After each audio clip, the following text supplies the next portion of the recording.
Hello everyone, कैसे हैं आप सब। आई होप आप सब बेहतर होंगे।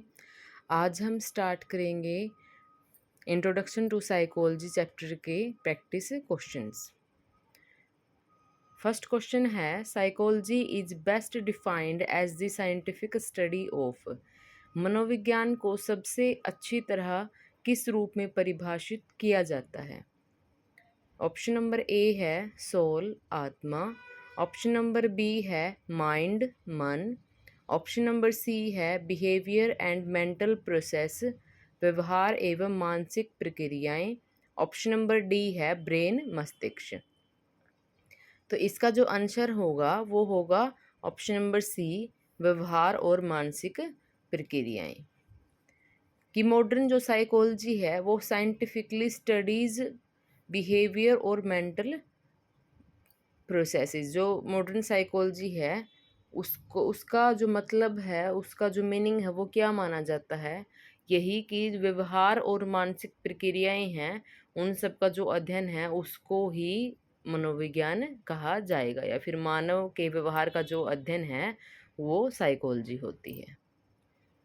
नेक्स्ट क्वेश्चन है, the term psychology is derived from. Psychology शब्द है वो किस भाषा से लिया गया है। ऑप्शन नंबर ए है लैटिन। ऑप्शन नंबर बी है ग्रीक। ऑप्शन नंबर सी है फ्रेंच। और ऑप्शन नंबर डी है जर्मन। तो इसका जो आंसर रहेगा वो रहेगा ऑप्शन नंबर बी, ग्रीक। कि साइकी मीन्स क्या होता है, सोल, और लोगोज का मतलब क्या होता है, स्टडी। ठीक है, ग्रीक जो भाषा है उसके अंदर इनके मीन्स हैं। साइकी का मीन्स क्या है, सोल, और लोगों का मीन्स क्या है, स्टडी। नेक्स्ट क्वेश्चन है, who is considered the father of modern psychology. कि आधुनिक मनोविज्ञान का जनक किसे माना जाता है। ऑप्शन नंबर ए है Sigmund Freud. Option number B है William James. Option number C है विलियम वुंट। और ऑप्शन नंबर डी है जीन पियाजे।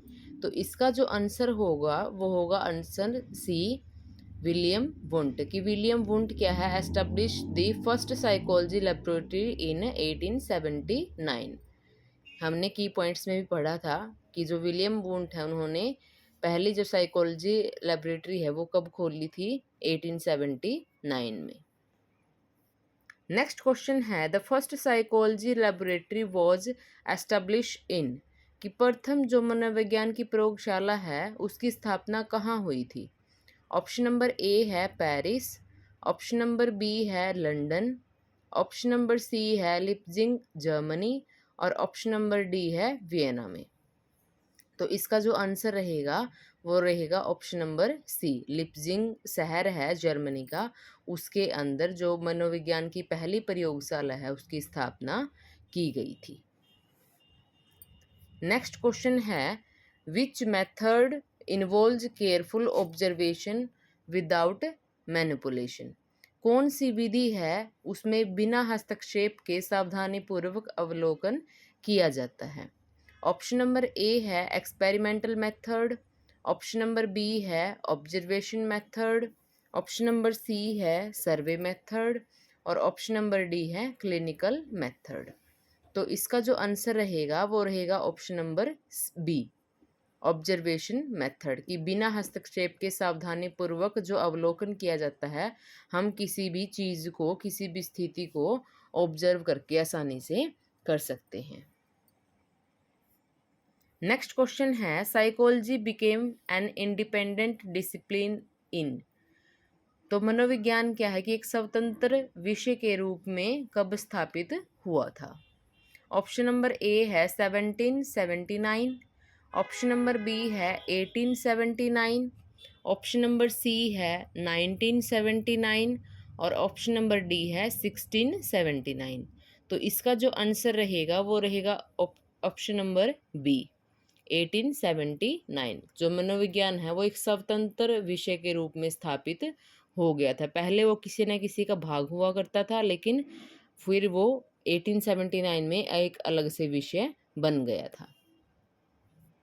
नेक्स्ट क्वेश्चन है, which branch of psychology deals with educational problems, कि मनोविज्ञान की कौन सी शाखा शैक्षिक समस्याओं से संबंधित है। ऑप्शन नंबर ए है clinical psychology, option number B है social psychology, option number C है एजुकेशनल साइकोलॉजी और ऑप्शन नंबर डी है इंडस्ट्रियल साइकोलॉजी। तो इसका जो आंसर रहेगा वो रहेगा option number C educational psychology.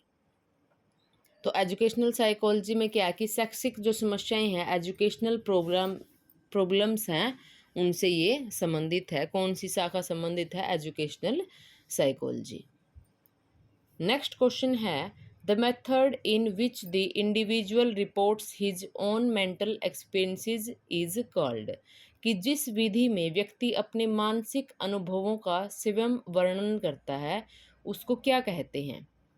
Option number A है ऑब्जर्वेशन, ऑप्शन नंबर बी है एक्सपेरिमेंटेशन, ऑप्शन नंबर सी है इंट्रोस्पेक्शन और ऑप्शन नंबर डी है सर्वे। तो इसका जो आंसर होगा वो रहेगा option number C. Option number C कैसे है कि इंट्रोस्पेक्शन जो विधि होती है इसका मतलब क्या है कि means looking inward to examine one's own thoughts and feelings. तो इसके अंदर क्या है कि वो अपने खुद के अंदर जो भी क्या देखता है कि एग्जामिन करता है उनका, मतलब और भी ध्यान से ऑब्जर्व करता है उनको, अपने थॉट्स को और अपनी फीलिंग्स को। तो इस तरह से क्या है कि इस विधि में व्यक्ति जो है अपने मानसिक अनुभवों का स्वयं वर्णन करता है। नेक्स्ट क्वेश्चन है behaviour that can be observed directly is called, जिस व्यवहार का प्रत्यक्ष अवलोकन किया जा सकता है उसको क्या कहते हैं। ऑप्शन नंबर ए है covert behaviour, option number B है overt behaviour, option number C है लेटेंट बिहेवियर और ऑप्शन नंबर डी है हिडन बिहेवियर। तो इसका जो आंसर होगा वो होगा आंसर बी ओवर्ट बिहेवियर। तो ओवर्ट बिहेवियर में क्या है कि इसका प्रत्यक्ष, इस व्यवहार का क्या है कि प्रत्यक्ष अवलोकन किया जा सकता है। ठीक है, उसको क्या बोल लेंगे? Overt behaviour. नेक्स्ट क्वेश्चन है which psychologist is associated with psycho analysis, कि मनोविश्लेषण सिद्धांत किस मनोवैज्ञानिक से संबंधित है। ऑप्शन नंबर ए है वाटसन, ऑप्शन नंबर बी है फ्राइड, ऑप्शन नंबर सी है स्किनर और ऑप्शन नंबर डी है थॉर्नडाइक। तो इसका जो आंसर होगा वो होगा option number B Freud. Next कुछ की पॉइंट्स हैं इसी चैप्टर के हैं जो इंट्रोडक्शन टू साइकोलॉजी है, ये इन्हीं क्वेश्चंस के अंदर आपको काम आएंगी।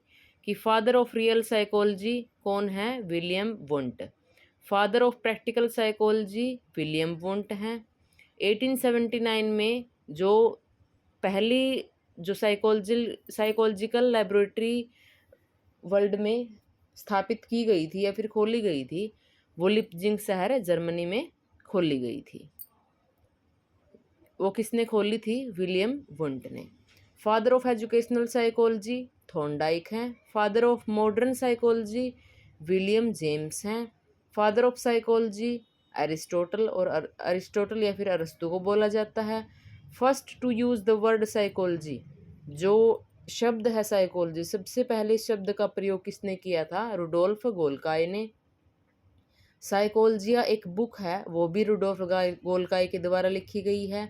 Father of social psychology Kurt Lewin है और father of developmental psychology Jean पियाजे हैं। तो ये कुछ पॉइंट्स हैं, आप इनको ध्यान रखना, और ये सभी क्या है कि क्वेश्चंस में काम आएंगे और इन्हीं से क्या है कि छोटे छोटे क्वेश्चंस बनते हैं एस्टेट में। सो गाइज, इसी तरह से हम सभी चैप्टर के प्रैक्टिस क्वेश्चंस करेंगे, बाइलिंगुअल डिस्कस करेंगे। आपको वीडियो पसंद आए तो लाइक करना, शेयर करना और चैनल को सब्सक्राइब कर लेना। Thank you for watching.